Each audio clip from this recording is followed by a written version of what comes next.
Hey everyone, this is Mike from the Comic Book Trove, back today with another Omnibus review, and today I'm going to be taking a look at the first of 3 books which collect what is, in my opinion, just one of the greatest runs of all time in comics. I really do hold it in very high regard. I'm talking, of course, about the Green Lantern by Geoff Johns run, and what I've got here are the 3 Omnibus collections which collect that run in its entirety. Today on the channel I'm going to be taking a look at Volume 1, and before too long in the future I hope to take a look at Volumes 2 and 3 as well, which I've got over here. As I say, it's a great run. It's one that I can't wait to dive into and showcase today. If it's not a run that you've really read through before, maybe you don't have too much familiarity with it, hopefully this will be of some use. So without any further ado, let's jump in and take a look at The Green Lantern by Geoff Johns Omnibus Volume 1. Okay, so here we are with The Green Lantern by Geoff Johns Omnibus Volume 1. Now this particular edition is one that I've had for a few years now, probably 3 or 4 years. But it does appear to still be in print. I did look it up before I started recording this video, so hopefully if it is something you decide you're interested in, it won't be too hard for you to get a hold of a copy. But let's dive in and take a look at this book then. Before we go into the material itself, let's look at the dust jacket here. On the front cover we have the image by Alex Ross, nice piece of artwork there featuring Hal Jordan as Green Lantern. The spine here is the same general spine design for all 3 omnibuses, with this kind of Green Lantern fist holding up the ring and charging its power. And then on the back we get another image there of Hal Jordan as Green Lantern. I think that's by Ethan Van Sciver, unless I'm mistaken. But basically what we get in here is a whole chunk of material. So there's a blurb at the top which basically tells you this is all about the rebirth of Green Lantern, and that's the first story that's actually collected in here, was the Green Lantern Rebirth miniseries, issues 1 to 6, which saw the return of Hal Jordan. And then it's the first third, basically, of what turned out to be a long, epic run by Geoff Johns writing this series and this character, and really doing some absolutely wonderful stuff in the process as this run unfolded and went on. Underneath the dust jacket, we have this nice set of images on the front and back cover. Very similar across all 3 volumes, actually. Just really cool kind of cosmic images of Green Lantern. I mean, what I'm going to say about this book, the first thing I want to say is that before I read this run, I got these 3 omnibuses specifically, and I read the run across all 3. I was not very familiar with Green Lantern. You know, I was just not hugely into the character, didn't have a huge amount of knowledge on the background of Green Lantern, didn't know too much about any of what went on in Green Lantern mythology, to be honest. But this is a run which I can tell you from my own personal experience, I feel confident in saying that if you are not a Green Lantern fan, particularly, when you read this run, this is a run, if there is any run on the character, that will make you a Green Lantern fan. And that was certainly what happened to me. I went in with just general interest in the character, having heard a lot of good things about this run. Came out of the end of it feeling like I'd just read some of the best stories in all of comics, quite frankly. I fell in love with this character as a result of this run. I think that Geoff Johns does a truly wonderful job of reinvigorating this series and expanding it, more importantly, and adding some concepts and characters to it that by the time you start to read them, you honestly feel like it's just crazy to think that nobody thought of it before Geoff Johns. I'm going to give a spoiler warning now, though, because I'm talking about it quite vaguely at the moment, but I do want to talk about more specific plot details, and I will, of course, be showing off a lot of the artwork, so fair warning if you've never read this run before. I will talk about a few things and show off a few things that might spoil it. Would hate to do that if you don't want it. So, yeah, from this point onwards, keep that in mind that there will be some spoilers. So this first storyline features the return of Hal Jordan. Prior to this run taking place, Hal Jordan had basically gone mad. He turned into a villain named Parallax in a story, I think, that went through the 90s at DC. And for a long time, yeah, Hal Jordan was not a Green Lantern. There was Kyle Rayner, who was really the main Green Lantern through the 90s and up to this point. But this was a story where, you know, Geoff Johns brought Hal Jordan back and started to reposition him as being the main Green Lantern again in the DC universe. Great artwork throughout here, I've got to say, by all the artists who are involved, really. Ethan Van Sciver does a lot of work in this first volume. I know that Van Sciver is a bit of a controversial figure these days, but you know, that aside, I think that the artwork he produces, certainly on this run, is just beautiful at times, really, really nice. This was a run that really is one of those that benefited from some fantastic artwork pretty much from start to finish. No real examples of any weak or you know, questionable art really for me, all very cool. But here was Parallax, by the way. So I mentioned that Hal Jordan became that villain. This was what that villain looked like. And as Parallax, Hal Jordan did some pretty horrible things, let's say. So he's kind of haunted by his actions during that time. Even though he was possessed and he didn't do it of his own free will, nevertheless, you know, a lot of people hold him responsible for it, lost trust in him, understandably. So a lot of this is about him trying to earn his place again as a Green Lantern, which is an interesting kind of story to see unfold and to see how he deals with that and slowly, you know, manages to try and earn that position back where he's respected and trusted again by his fellow superheroes, you know, amongst the Justice League, like Batman and Superman, Wonder Woman, of course, but also, perhaps more importantly, amongst the Green Lantern Corps itself and the other Green Lanterns, because, yeah, there's a heavy focus during this run on the Green Lantern Corps itself, because, you know, the Green Lantern is not just one character. For those who are unaware, the Green Lantern Corps is a whole space corps of, like, police officers, pretty much. Everyone who wields one of the rings is a Green Lantern and a member of the Corps. They all police and manage a different sector of space. And Hal Jordan and the other Green Lanterns are just, you know, different members of that team, effectively. But it's really cool, honestly. This is just a really good run.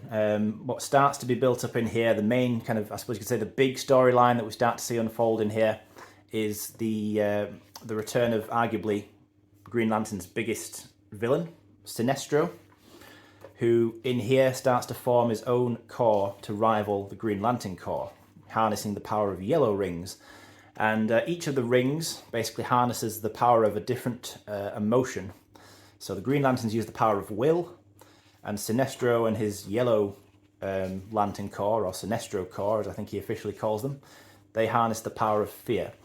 And later on, more so in Volume 2 really than in here, we see the introduction of even more different coloured corps harnessing the power of different emotions. And I think it's by that point really in the second volume, when all that starts to happen, that this run goes from being very good to being truly, truly great. I mean, it's good from the very beginning. Honestly, from the very beginning of this book, I was hooked from a very early stage, and I only felt more and more invested in this series and these characters as it went on, and had an absolute blast reading this. You know, these are 3 thick omnibuses, these 3 Green Lantern books. Huge run, 3 very thick books, but I read them so quickly.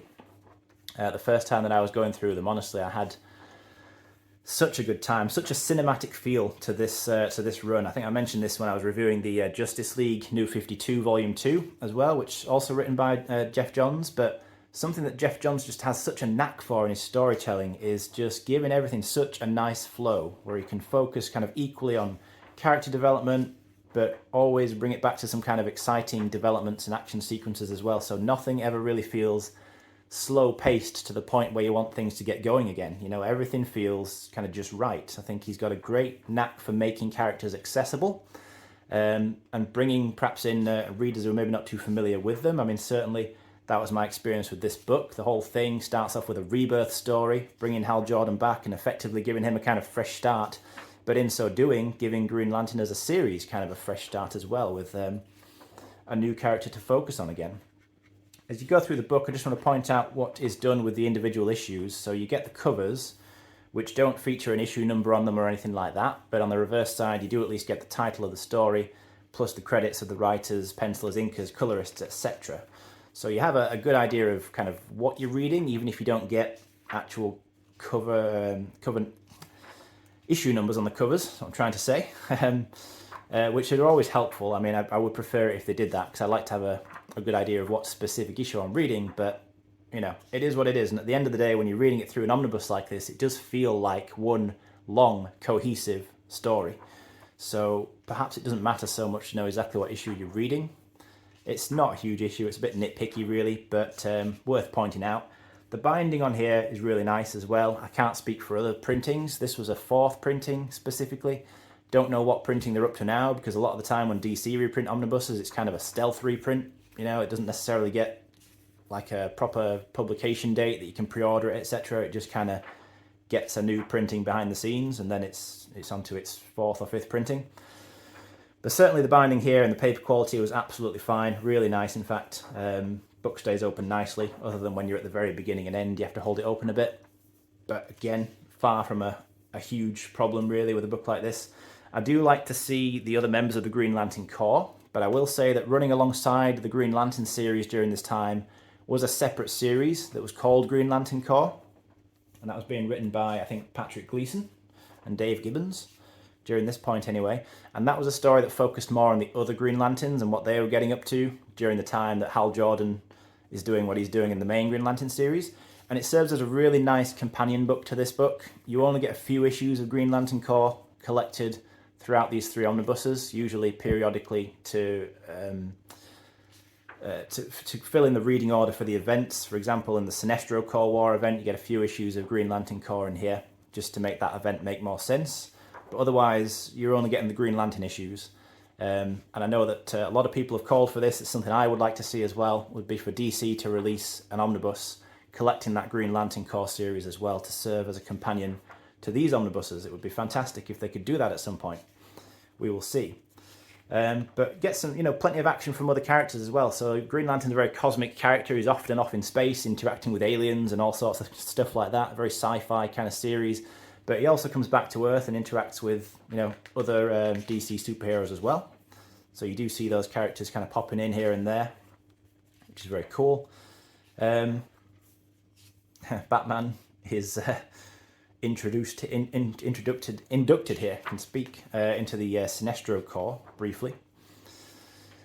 But yeah, the Sinestro Corps War, which we're kind of getting to now, it takes up the last big chunk of this book. Is a pretty epic storyline, I've got to say. And this is a run that's really just full of sort of amazing storyline after amazing storyline. We've got Carol Ferris here, starting to see the Star Sapphire for the first time in this run, really. Star Sapphire is a character who's been around in Green Lantern mythology prior to this run, but Geoff Johns, doing what he did in here, expanded the concept and made it something far grander and in my opinion, just far more interesting. Turning the Green Lantern, the Star Sapphires really into a core of their own, just like the Green Lanterns and at this point Sinestro Corps / Yellow Lanterns as well. But just more and more beautiful artwork, maybe not commenting on it enough, but as I'm flicking through here, let me know if you agree or not, but I just think that so much cool artwork, It's this book where you can just flick through it, even if you weren't having a proper read, you can flick through it and just appreciate some beautiful artwork, It's amazing. Awesome splash page of Sinestro here.